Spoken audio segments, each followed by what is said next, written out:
नमस्कार। ये महाभारत कथा पूरी तरह से वेद व्यास महाभारत के ऊपर आधारित है। यदि आप इसका निरंतर श्रवण करते रहना चाहते हैं तो इस चैनल को सब्सक्राइब जरूर कर लें और आगे आने वाली सभी पॉडकास्ट के नोटिफिकेशन के लिए बेल आइकन को भी जरूर से प्रेस कर दें। अब हम सुनेंगे राजा अम्बरीश की गाई हुई गाथा और ब्राह्मण जनक संवाद का वर्णन। ब्राह्मण ने कहा, देवी, संसार में सत्व, रज और तम ये तीन मेरे शत्रु हैं। ये गुणों के भेद से 9 प्रकार के माने गए हैं। हर्ष, प्रीति और आनंद ये 3 सात्विक गुण हैं। तृष्णा, क्रोध और अभिनिवेश ये 3 राजस गुण है। श्रम, तंद्रा तथा मोह ये 3 तामस गुण है। शांत चित्त, जितेंद्रिय, आलस्यहीन और धैर्यवान पुरुष शम, दम आदि बाण समूहों के द्वारा इन पूर्वोक्त गुणों का उच्छेद करके दूसरों को जीतने का उत्साह करते हैं। इस विषय में पूर्व काल की बातों के जानकार लोग एक गाथा सुनाया करते हैं। पहले कभी शांतिपरायण महाराज अम्बरीश ने इस गाथा का गायन किया था। कहते हैं, जब दोषों का बल बढ़ा और अच्छे गुण दबने लगे, उस समय महायशस्वी महाराज अम्बरीश ने बलपूर्वक राज्य की बागडोर अपने हाथ में ली। उन्होंने अपने दोषों को दबाया और उत्तम गुणों का आदर किया। इससे उन्हें बहुत बड़ी सिद्धि की प्राप्ति हुई और उन्होंने ये गाथा गाई, मैंने बहुत से दोषों पर विजय पाई और समस्त शत्रुओं का नाश कर दिया, किंतु एक सबसे बड़ा दोष रह गया है। यद्यपि वो नष्ट कर देने योग्य है, तो भी अब तक मैं उसका नाश न कर सका। उसी की प्रेरणा से प्राणी को वैराग्य नहीं होता। उसके वश में पड़ा हुआ मनुष्य नीच कर्मों की ओर दौड़ता है और उसे अपनी अवस्था का भान नहीं होता। उससे प्रेरित होकर वो नहीं करने योग्य कार्य भी कर डालता है। उस दोष का नाम है लोभ। उसे ज्ञान रूपी तलवार से काट दो। लोभ से तृष्णा और तृष्णा से चिंता उत्पन्न होती है। लोभी मनुष्य पहले राजस गुणों को प्राप्त करता है और उनकी प्राप्ति हो जाने पर उसमें तामसिक गुण भी अधिक मात्रा में आ जाते हैं। उन गुणों के द्वारा देह बंधन में जकड़कर वो बारंबार जन्म लेता और तरह तरह के कार्य करता है। फिर जीवन का अंत समय आने पर उसके देह के तत्व विलग विलग होकर बिखर जाते हैं और वो मृत्यु को प्राप्त हो जाता है। इसके पश्चात फिर जन्म मृत्यु के बंधन में पड़ता है। इसलिए इस लोभ के स्वरूप को अच्छी तरह समझकर इसे धैर्यपूर्वक दबाने और आत्मराज्य पर अधिकार प्राप्त करने की इच्छा करनी चाहिए। यही वास्तविक राज्य है, यहाँ दूसरा कोई और राज्य नहीं है। आत्मा का यथार्थ ज्ञान हो जाने पर वही राजा है। इस प्रकार यशस्वी राजा अम्बरीश ने आत्मराज्य को आगे रखकर एकमात्र प्रबल शत्रु लोभ का उच्छेद करते हुए उपरोक्त गाथा का गायन किया था। ब्राह्मण ने कहा, देवी, इसी प्रसंग में एक ब्राह्मण और ये राजा जनक के संवाद रूप प्राचीन इतिहास का उदाहरण भी दिया जाता है। एक समय राजा जनक ने किसी अपराध में पकड़े हुए ब्राह्मण को दंड देते हुए कहा, ब्राह्मण, आप मेरे राज्य से बाहर चले जाइए। यह सुनकर ब्राह्मण ने उस श्रेष्ठ राजा को उत्तर दिया, महाराज, बताइए, आपके अधिकार में कितना राज्य है।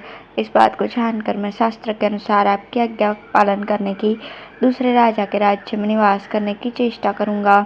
उस यशस्वी ब्राह्मण के ऐसा कहने पर राजा जनक बार बार गर्म उच्छ्वास लेने लगे, कुछ उत्तर न दे सके।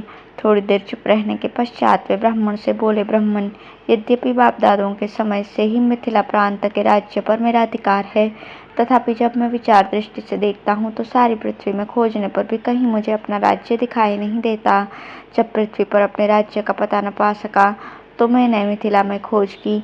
जब वहाँ से भी निराशा हुई तो अपनी प्रजा पर अपने अधिकार का पता लगाया, किंतु उन पर भी अपने अधिकार का निश्चय न हुआ।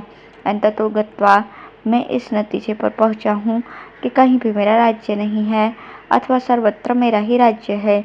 एक दृष्टि से यह शरीर भी मेरा नहीं है और दूसरी दृष्टि से सारी पृथ्वी ही मेरी है। यह जिस प्रकार मेरी है उसी प्रकार दूसरों की भी है, इसलिए आपकी जहाँ इच्छा हो वहाँ रहिए। ब्राह्मण ने कहा, राजन, जब बाप दादों के समय से ही मिथिला प्रांत के राज्य पर आपका अधिकार है, तो बताइए, किस विचार से आपने इसके प्रति अपनी ममता को त्याग दिया है। किस बुद्धि का आश्रय लेकर आप सर्वत्र अपना ही राज्य मानते हैं और किस प्रकार कहीं भी अपना राज्य नहीं समझते। जनक ने कहा, ब्राह्मण, इस संसार में कर्मों के अनुसार प्राप्त होने वाली सभी अवस्थाओं का एक न एक दिन अंत हो जाता है। यह बात मुझे अच्छी तरह से मालूम है। वेद भी कहता है, यह किसकी वस्तु है, यह किसका धन है, अर्थात किसी का नहीं है। इसलिए जब मैं अपनी बुद्धि से विचार करता हूँ तो कोई भी ऐसी वस्तु जान नहीं पड़ती जिसे अपनी कह सकूँ। इसी विचार से मैंने मिथिला के राज्य से अपना ममत्व हटा लिया है। अब जिस बुद्धि का आश्रय लेकर मैं सर्वत्र अपना ही राज्य समझता हूँ, उसको सुनो। मैं अपनी नासिका में पहुँची हुई सुगंध को भी अपने सुख के लिए ग्रहण नहीं करना चाहता, इसलिए मैंने पृथ्वी को जीत लिया है और वो सदा मेरे वश में रहती है। मुख में पड़े हुए रसों का भी मैं अपनी तृप्ति के लिए आस्वादन नहीं करना चाहता, इसलिए जल तत्व पर भी मैं विजय प्राप्त कर चुका हूँ और वो सदा मेरे अधीन रहता है। इसी प्रकार नेत्र के विषयभूत रूप और ज्योति का, त्वक इंद्रियों को प्राप्त हुए स्पर्श का, श्रवण गोचर शब्दों का और मन में आए हुए मंतव्य विषयों का भी मैं अपने सुख के लिए अनुभव करना नहीं चाहता, इसलिए मैंने तेज, वायु, आकाश और मन को भी जीत लिया है तथा वे सभी सदा मेरे वश में रहते हैं। मेरे प्रत्येक कार्य का आरंभ देवता, पितर, भूत और अतिथियों के निमित्त होता है। जनक की ये बातें सुनकर वो ब्राह्मण ठहाका मारकर हंस पड़ा और कहने लगा, महाराज, आपको ज्ञात होना चाहिए कि मैं धर्म हूँ और आपकी परीक्षा लेने के लिए ब्राह्मण का रूप धारण करके यहाँ आया हूँ। अब मुझे निश्चय हो गया है कि संसार में सत्वगुण रूप नेमी से घिरे हुए और कभी पीछे की ओर न लौटने वाले ब्रह्म प्राप्ति रूप दुर्निवार चक्र का संचालन करने वाले एकमात्र आप ही हैं। अब है ब्राह्मण का अपने ज्ञान निष्ठ स्वरूप का परिचय देना तथा श्री कृष्ण का अर्जुन से मोक्ष धर्म के विषय में गुरु और शिष्य का संवाद सुनाना। ब्राह्मण ने कहा, भीरू, तुम अपनी बुद्धि से मुझे जैसा समझकर फटकार रही हो, मैं वैसा नहीं हूँ। मैं इस लोक में देहाभिमानियों की तरह आचरण नहीं करता। तुम मुझे पाप पुण्य में आसक्त देखती हो, किंतु वास्तव में मैं ऐसा नहीं हूँ। मैं ब्राह्मण, जीवन मुक्त, महात्मा, वानप्रस्थ, गृहस्थ और ब्रह्मचारी सब कुछ हूँ। इस भूतल पर जो कुछ दिखाई देता है वो सब मेरे द्वारा व्याप्त है। ज्ञान ही मेरा धन है, यही ब्रह्मवेत्ताओं का एकमात्र मार्ग है। ब्रह्मज्ञानी पुरुष ब्रह्मचर्य, गार्हस्थ्य, वानप्रस्थ और संन्यास, इन 4 आश्रमों में से किसी में भी रहे, वे ज्ञान मार्ग के द्वारा ब्रह्म को प्राप्त होते हैं। भिन्न भिन्न आश्रमों में रहते हुए भी जिनकी बुद्धि शांति के साधन में लगी हुई है, वे अंत में एकमात्र सत्वरूप ब्रह्म को प्राप्त होती है। यह मार्ग बुद्धिगम्य है, शरीर के द्वारा इसे प्राप्त नहीं किया जा सकता। इसीलिए देवी, तुम्हें परलोक के लिए तनिक भी भय नहीं करना चाहिए। तुम मेरे साथ अपने तादात्म्य का चिंतन करती हुई अंत में मेरे स्वरूप को प्राप्त हो जाओगी। ब्राह्मणी बोली, नाथ, मेरी बुद्धि थोड़ी और अंतःकरण अशुद्ध है, अतः आपने संक्षेप में जिस महान ज्ञान का उपदेश किया है उसको समझना मेरे लिए कठिन है। मैं तो उसे सुनकर भी धारण न कर सकी, अतः आप ऐसा कोई उपाय बताइए जिससे मुझे भी यह बुद्धि प्राप्त हो। मेरा विश्वास है कि वो उपाय आप ही से ज्ञात हो सकता है। ब्राह्मण ने कहा, देवी, तुम बुद्धि को नीचे की अरणी और गुरु को ऊपर की अरणी समझो। तपस्या और वेद वेदांत के श्रवण मनन द्वारा मंथन करने पर उन अरणियों से ज्ञान रूप अग्नि प्रकट होती है।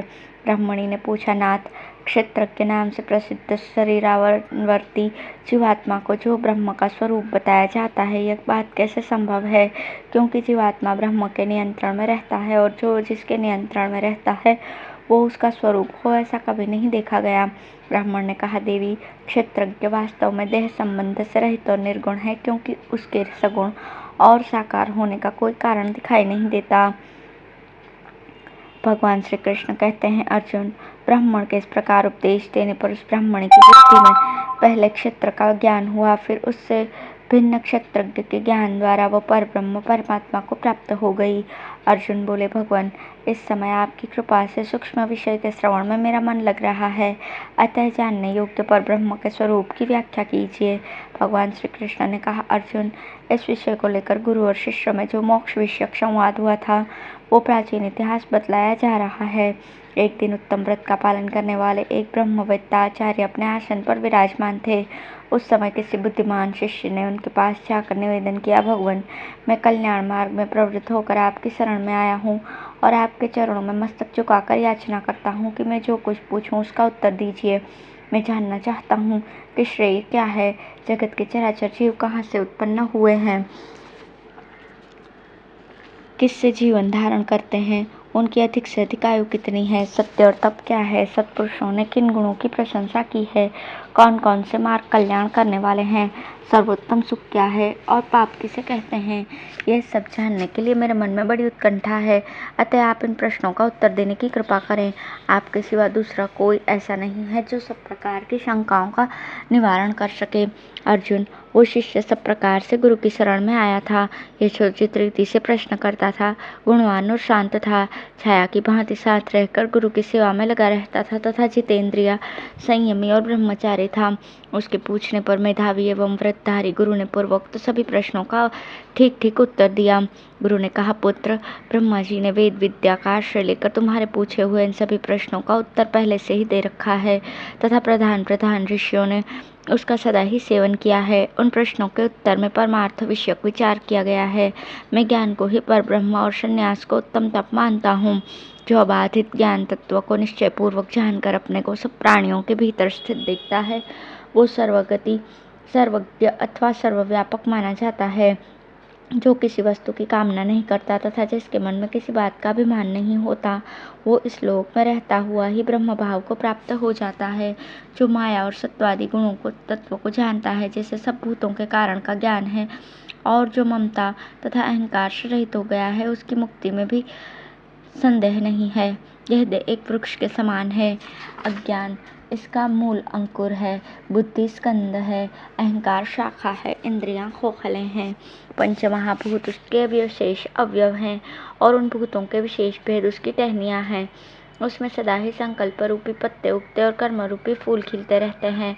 शुभ शुभ कर्मों से प्राप्त होने वाले सुख दुख आदि उसमें सदा लगे रहने वाले फल हैं। इस प्रकार ब्रह्म रूपी बीज से प्रकट होकर प्रवाह रूप से सदा उपस्थित रहने वाले देह रूपी समस्त वृक्ष प्राणियों के जीवन का आधार है। जो इसके तत्व को भली भांति जानकर ज्ञान रूपी तलवार से इसे काट देता है, वो अमरत्व को प्राप्त होकर जन्म मृत्यु के बंधन से छुटकारा प्राप्त कर जाता है।